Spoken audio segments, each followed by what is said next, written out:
Journalist Rohit Sharma. Delhi के मुख्यमंत्री अरविंद केजरीवाल आज घोषणा किए हैं वो अगले 2 दिन के बाद मुख्यमंत्री पद से इस्तीफा दे देंगे। कोर्ट ने हमें बेल दे दी, अभी बेल तक ही दे सकता था। अब ये केस चलेगा। मैंने वकीलों से पूछा, मैंने कहा मेरा दिल कहता है कि जब तक ये मैं कोर्ट से बरी होके ना आ जाऊं तब तक मैं सीएम की कुर्सी पे नहीं बैठूंगा। उन्होंने कहा जी ये 10 साल चलेगा केस, कोई कह रहा है 15 साल चलेगा केस, कोई कह रहा है 20 साल चलेगा केस।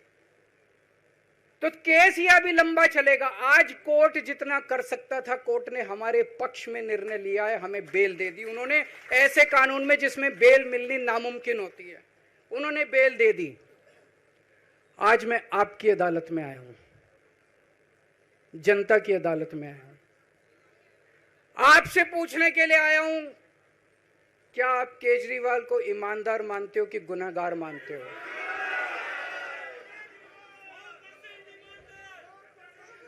मैं दिल्ली की जनता से पूछना चाहता हूं, मैं देश की जनता से पूछना चाहता हूं कि क्या केजरीवाल ईमानदार है कि गुनहगार है?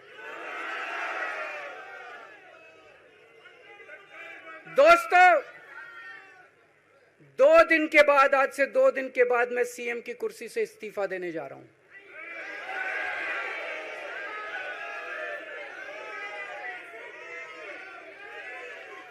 और मैं तब तक सीएम की कुर्सी पे नहीं बैठूंगा जब तक जनता अपना फैसला ना सुना दे। मैं जनता के बीच में जाऊंगा, गली गली में जाऊंगा, घर घर में जाऊंगा, और जब तक जनता अपना फैसला ना सुना दे कि केजरीवाल ईमानदार है, तब तक मैं सीएम की कुर्सी के ऊपर नहीं बैठूंगा।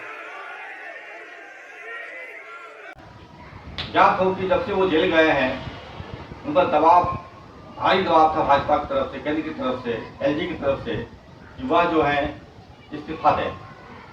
लेकिन जेल में रहते हुए उन्होंने इस्तीफा नहीं दिया, और जब वो जेल से बाहर आए हैं उन्होंने इस्तीफा का ऐलान कर दिया है। सवाल उठता है उन्होंने ऐसा क्यों किया? जवाब आप सुन लीजिए। हम खैरात नहीं लेते वीर सिंह, हम तुम्हें मारेंगे और जरूर मारेंगे, लेकिन वो बंदूक भी हमारी होगी, गोली भी हमारी होगी, और वक्त भी हमारा होगा। ये है फिल्म का एक डायलॉग जो राजकुमार ने दिया था, वक्त भी मेरा होगा और बंदूक भी मेरा होगा। अरविंद केजरीवाल ने भी यही लॉन्च किया है, वक्त भी मेरा होगा और बंदूक भी मेरा होगा, तुझे हम जरूर मारेंगे। अर्थात भाजपा के खिलाफ अगर मजबूती से कोई खड़ा हुआ है इस देश की राजनीति में तो वो अरविंद केजरीवाल है, जिन्हें वह लाख कोशिश करने के बाद भी दिखा नहीं पा रहे हैं, भले ही उन्हें जेल में डाल दिया गया हो। अरविंद केजरीवाल जेल से निकलने के बाद इस धमाके का लोग उम्मीद करते थे, उससे भी बड़ा धमाका उन्होंने किया है, और साथ ही उन्होंने चुनाव का भी मांग कर दिया है। फरवरी में चुनाव है। आज इस मंच से मैं मांग करता हूं कि ये चुनाव नवंबर में कराए जाएं, महाराष्ट्र के साथ कराए जाएं। आपको ज्ञात होगा अरविंद केजरीवाल जिस मामले में जेल गए थे वो मामला निहायत ही फर्जी और बेहूदगी से भरा हुआ है। ना कहीं 1 पैसे का ट्रांजैक्शन है और ना ही किसी प्रकार का कहीं घपला। यह बिल्कुल जो उन्होंने शराब नीति लागू किया था वो भाजपा के माफियाओं के लिए एक सरदर्द था, जिसका परिणाम उन्हें भुगतना पड़ा जेल में जाकर के। भाजपा कभी नहीं चाहती है देश का भला हो, इस देश के युवा पढ़े लिखे, इस देश के युवा शिक्षित हो, इस देश के युवाओं को ये देश कंधे पर रखे। नरेंद्र मोदी, जैसा मैंने पहले भी कहा था, वो चाहते हैं कि देश के युवा अशिक्षित रहे, बेरोजगार रहे, बेकार रहे, और उन्हें हतोत्साहित करके कायर बना दिया जाए, ताकि सदियों तक जो ब्राह्मणवाद इस देश में काबिज था उसे फिर से स्थापित किया जा सके। अरविंद केजरीवाल ने शिक्षा पर काम किया है, स्वास्थ्य पर काम किया है, महिलाओं के लिए काम किया है, और भाजपा के तमाम बाधाओं के बीच काम किया है। लेकिन मजेदार चीज ये यही है कि वह मोदी के अंत की घोषणा करते हैं। आपको याद होगा पिछली बार जब उन्हें बेल दिया गया था कुछ दिनों के लिए चुनाव प्रचार के लिए, तो उन्होंने धमाका करते हुए कहा था कि 75 साल उम्र होने के बाद नरेंद्र मोदी रिटायर कर जाएंगे, उन्हें मार्गदर्शक मंडल में धकेल दिया जाएगा। और यही शुरुआत था मोदी के अंत का। अब उन्होंने जो घोषणा किया है कि 2 दिन के बाद वो मुख्यमंत्री पद से इस्तीफा दे देंगे, तो निश्चित तौर पर भाजपा को दिल्ली में भी चुनाव करवाना पड़ेगा। यह उसकी मजबूरी होगी।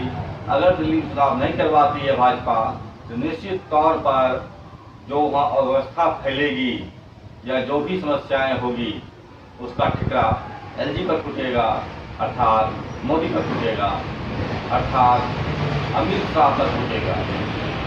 यह एक बहुत ही बड़ा मास्टर स्ट्रोक है अरविंद केजरीवाल का, उन्होंने जो इस्तीफा का घोषणा किया है। और यह भारत के उन तमाम मुख्यमंत्रियों को जो विपक्षी पार्टी के हैं और प्रताड़ित किए जा रहे हैं, अमित शाह के ईडी, सीबीआई, इनकम टैक्स वगैरह वगैरह से, उन लोगों के लिए उन्होंने नजीर पेश किया है।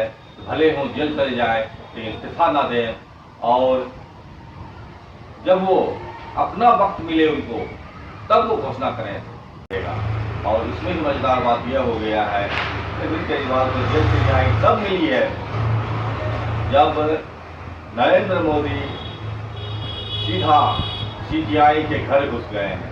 इसी कुछ लोग मोदी का सर्जिकल स्ट्राइक भी कर रहे हैं सीबीआई के खिलाफ, भारत की न्यायपालिका के खिलाफ। मोदी जी का यही समस्या है, वो भारत समझते नहीं है, वो भारत को जानते नहीं है, वो भारत के उन लोगों का प्रतिनिधित्व कर रहे हैं जो भारत के सर्वाधिक पिछड़े और आपराधिक प्रवृत्ति के लोगों का एक समूह है, एक जमघट है।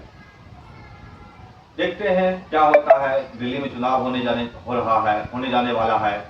आप देखेंगे उसका रिजल्ट किस रूप में सामने आएगा। सच अरविंद केजरीवाल ने खुद कहा है कि मैं तब तक मुख्यमंत्री नहीं बनूंगा जब तक दिल्ली जनता मुझे बेकार साबित न करे, तो मुझे निर्दोष न माने। यह एक बहुत बड़ा मास्टर स्ट्रोक है। बीजेपी के केंद्र में पाले उन्होंने धकेल दिया है।